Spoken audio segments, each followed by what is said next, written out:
Ça fait plusieurs jours que Nico ne comprend pas pourquoi il y a de l'eau le soir sur son matelas. Et en fait, quand il touchait, il y avait de l'eau, il voyait une tache d'eau, il comprenait pas. Et du coup là on s'est dit on va essayer de déhousser et... Je vous montre. Voilà. En même temps c'est une énorme éponge le matelas. Donc, Je pense que on va aller trouver des nouveaux matelas. Je pense que ça va être la mission du jour là, Nico. De faire découper un morceau de mousse dans la bonne dimension juste de la housse. grave, ce serait bien. Mm. Une mousse comme ça. Vous avez de la chance, vous n'avez pas l'odeur. Mais en plus moi qui suis hyper allergique à la moisissure. Ouf. Ah.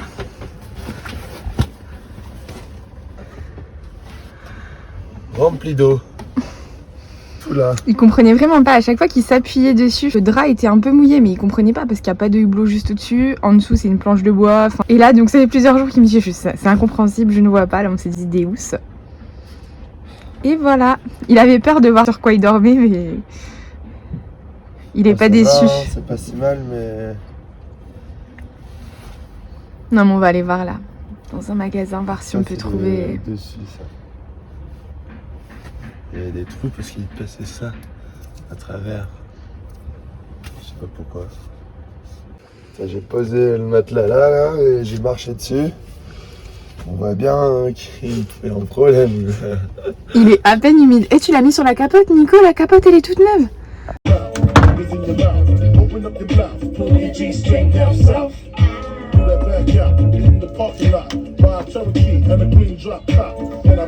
T'arrêtes de me filmer, toi. Range tes chargeurs de merde. Tac, bon bah j'ai recollé la pièce, il faut voir maintenant si ça tient. Oh, focus, petit téléphone, merci, non.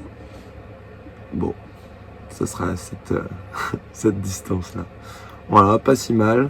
Bon, c'est juste pour que ça puisse, hop, rentrer dans mon joint qui rentre du coup dans l'arrière des toilettes, comme ça, hop. Et après je viendrai visser tout ça bien en place, si ça tient bien, puisque c'est censé tenir l'étanchéité, donc ça, ça c'est à voir. Mais je me dis peut-être je vais mettre une petite pâte étanche sur le tour, juste pour bien couvrir une fois que ce sera bien sec. Mais bon, pour le moment, on laisse avec un peu de poids dessus. Aujourd'hui, c'est full mission pour Nico. Il est en week-end le lundi et mardi, enfin en tout cas cette semaine. Et du coup, il voulait relever le bimini, après s'être occupé des toilettes et avoir fait tout ce qu'il pouvait. Là, c'est pas mal. Donc il a dévissé pour le relever. Je vais vous montrer. C'était comme ça à la base. Et on voudrait le relever de 10 cm. Parce que sinon Nico est trop grand. Mais on peut pas trop le remonter puisque bah, y a la baume. Ouais, mais c'est surtout que normalement, ce truc il vient du haut, donc normalement il est là, tu vois. Avec ça.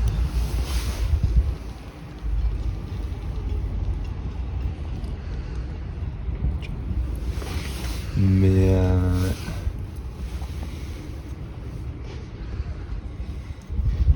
Au final, ça n'a pas marché. On l'a surélevé et on s'est rendu compte qu'en le surélevant, on n'avait plus l'angle pour le fermer. Donc on le refixe comme il était et on va réfléchir à une autre solution.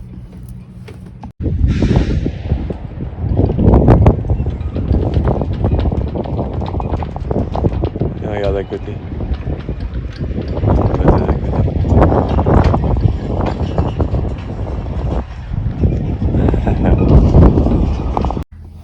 Bon, on s'est fait un lit de fortune avec du côté de Nico l'un des deux matelas de la cabine avant. Moi, c'est l'assise du carré. Et voilà, en attendant nos nouveaux matelas. Petit lit de fortune dans notre cabane. Je donne le V4. C'est prêt pour la mission? Je l'entends plus là. Je crois qu'il est 2h30, un truc comme ça. Il fait beaucoup de vent, c'est tempête, et il y a la voile d'un des voisins qui s'est déroulée, qui est en train de vachement claquer. Donc on va aller voir. Parce qu'on on se dit qu'on aimerait bien qu'on fasse quelque chose si ça nous arrivait. C'est déjà fait.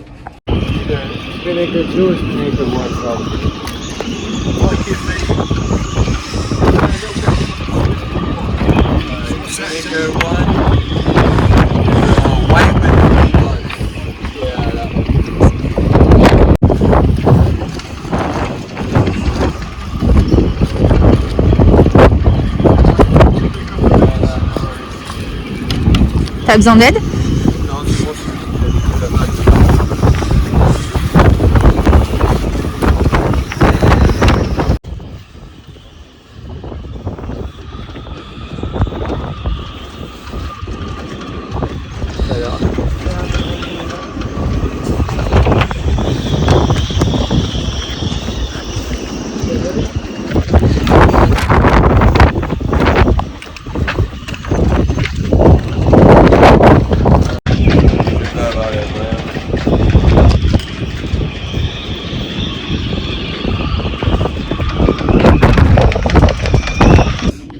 Il est bientôt 3h du mat et on a entendu un gros facilement et c'était un génaqueur qui était déroulé avec le vent, qui faisait masse de bruit.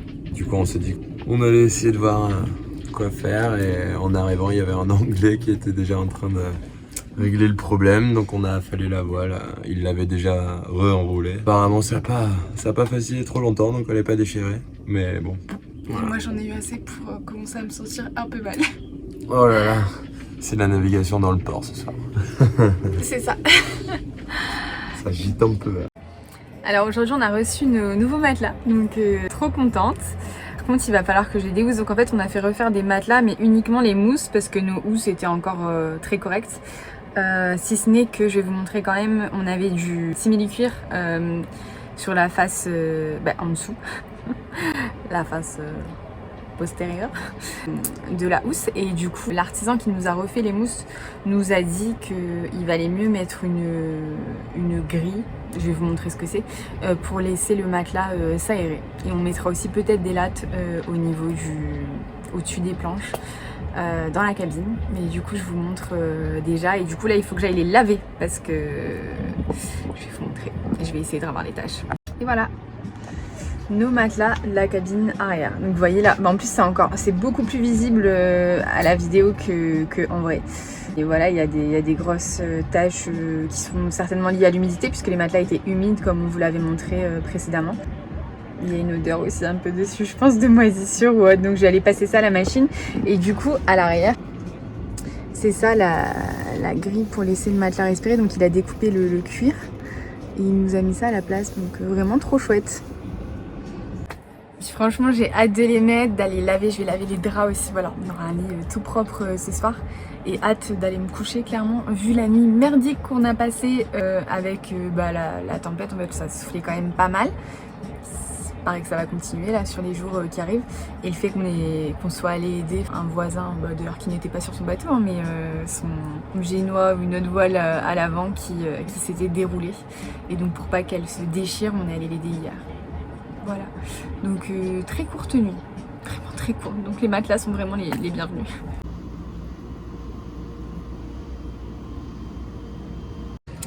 Bon, je me retrouve dans mon endroit préféré, sous la capette de descente, là c'est vraiment mon endroit où je me sens bien, sauf quand on est en navigation et qu'il y a de la houle parce qu'on est un petit peu surélevé. Et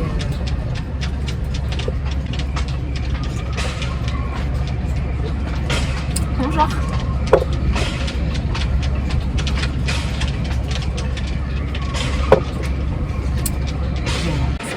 Hyper gênée de parler, de faire des stories, des photos, des vidéos devant les gens, alors que ça me gêne pas de les poster et qu'il y a plein de gens qui les regardent. D'ailleurs si vous pouvez ça serait bien. Blague à part, du coup on avait fait une super nuit hier, on avait des matelas vraiment top, enfin, franchement l'artisan qui nous les a fait, Foxellerie à La Rochelle, génial parce qu'il a été hyper actif, il nous a fait ça en urgence et ils sont trop bien. Et puis laver les housses, on voit grave la différence. Nico me disait que c'était pas sale et tout. Au final, quand on les a mis à côté des autres coussins qu'on avait encore, il a vu la différence. Donc franchement, on a trop bien dormi, si ce n'est que pas assez, mais sinon on a trop bien dormi. Il n'y avait pas de vent cette nuit, le vent est tombé hier soir. Par contre là, je vais l'entendre, mis à part le bruit, le claquement des travaux d'à côté, les vents commencent à se lever. Et Nico m'a dit qu'il allait avoir beaucoup plus de vent dans la nuit de mardi à mercredi. Il y a vraiment beaucoup trop de gens dehors, ça me gêne beaucoup trop. Et puis je pense qu'il y a du bruit, vous entendez peut-être même pas très bien ce que je dis. Donc je suis rentrée pour parler dans le carré. Mon autre endroit foufou, c'est ce côté-là du carré. Voilà, ça vous savez tout. Donc comme je disais, je me laisse, c'était clair, Nico le sait, il est ok avec ça, je me laisse la possibilité d'aller dormir ailleurs quand on est au port, dans un port où j'ai mes amis qui sont là et qui me proposent de venir dormir si besoin. Là ce soir, il m'a prévenu, ça va souffler très fort, beaucoup plus que la nuit d'avant, mardi à mercredi. Et pour autant, j'ai pas envie d'aller dormir ailleurs. Il m'a même dit, coucou Sandrine si tu passes par là, mais il m'a même dit, je sais que tu vas aller dormir chez Sandrine ce soir, je n'irai pas dormir chez Sandrine, je veux rester là.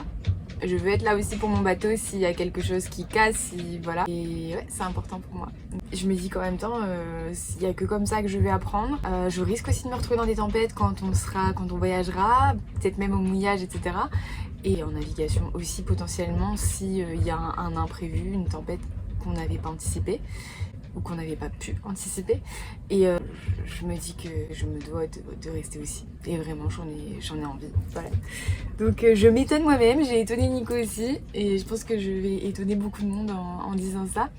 Mais ouais, je vais rester avec Gémeaux. C'est important pour moi de rester avec lui. Et avec Nico aussi. Mais c'est important d'être là pour Gémeaux. Donc je reste là. Je vous dis ça là avec un grand sourire jeudi après-midi. On en reparlera demain matin, du coup, de la nuit que je vais passer. En tout cas, on a des matelas. Ça, c'est cool. On a quand même un vrai matelas.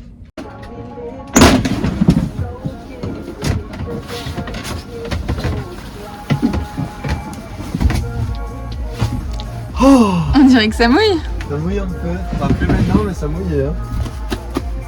Oh putain, je suis trempé. Est-ce que ma veste est étanche? Le test? Pas au niveau des bras. Pas du tout au niveau des bras. Et du coup, sur toi, je pense que c'est la salopette qui a fait le taf et pas... Salopette, elle a bien fait le taf, ouais. J'ai les fesses trempées. J'étais assis dans l'eau toute la journée. T'étais sur l'eau? Ouais, je faisais de la planche. Ah, t'es encadré de la planche là? J'ai encadré de la planche, ouais. Mais pourquoi tu dis ça avec un accent québécois? Ouais, parce que tu me l'as répété trop fois. Bon voilà, il est 18h et je commence déjà à me sentir nauséeuse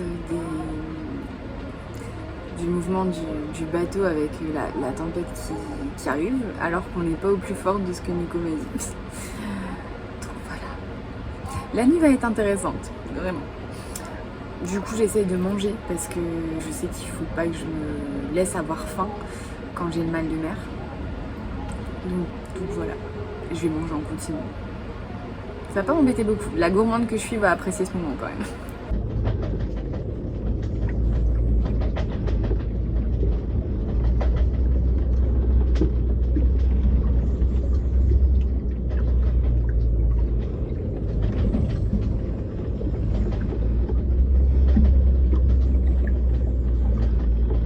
Bon, petit update de cette nuit avec le sourire. Même si j'ai pas beaucoup dormi. Franchement, ça soufflait pas mal. Il y avait 50 nœuds en rafale entre 3h et 5h du matin. J'ai vu les heures passer. La tempête arrivait, les rafales s'intensifiaient. Même si à chaque fois je me disais non, ça peut pas être plus fort que ça là. C'est déjà pas mal là, on doit être à 50 nœuds. Et quand je regardais l'heure et que je regardais les prévisions, je voyais qu'on n'y était pas encore. Et effectivement, on n'y était pas parce que ça s'intensifie derrière. Voilà, il y avait moins de bruit, étonnamment. Alors en nombre, c'est bizarre ce que je vais dire là, mais il y avait moins de bruit que dans la nuit de mardi à mercredi, en nombre, en quantité, pas en intensité. Notamment, je pense que notre bimini, les attaches du bimini faisaient vachement de bruit dans la nuit de mardi à mercredi.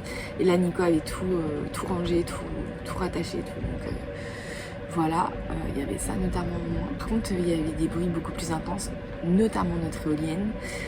Et je ne dormais pas parce que je me faisais des films. J'avais l'impression que l'éolienne, elle allait se barrer, quoi. Enfin, clairement, depuis qu'elle a tenté de se faire la malle une fois, quand le bateau était à terre, elle a été ressoudée derrière Dans une prochaine vidéo YouTube, vous verrez les travaux de l'éolienne. Elle a été ressoudée, etc. Mais elle vibre, mais elle fait un bruit qu'elle ne faisait pas avant. Donc Nico doit regarder si elle n'est pas désaxée ou autre. Et du coup là, vu le vent, bah, elle vibrait pas mal et elle faisait un bruit mais de dingue. Et franchement, j'avais peur. Je me disais, elle va tomber. Parfois j'entendais un bruit, je me disais c'est le génois qui s'est déroulé. Donc je suis sortie du bateau à plusieurs reprises en pleine nuit. En pensant que le Genoa avait commencé à se dérouler ou autre. En vrai, je me faisais des films. Alors que pas du tout. Le bateau était en sécurité, il n'y avait pas de souci. J'avais l'impression qu'on naviguait, qu'on était en navigation, alors qu'on était au port. Voilà un peu la nuit. Et encore, j'ai dormi en navigation, je crois, que cette nuit-là. Mais bon, c'est pas grave, hein, c'était la première nuit avec beaucoup de vent, avec la tempête. Donc on verra les prochaines. En tout cas, je l'ai faite à bord et je suis déjà assez fière de ça.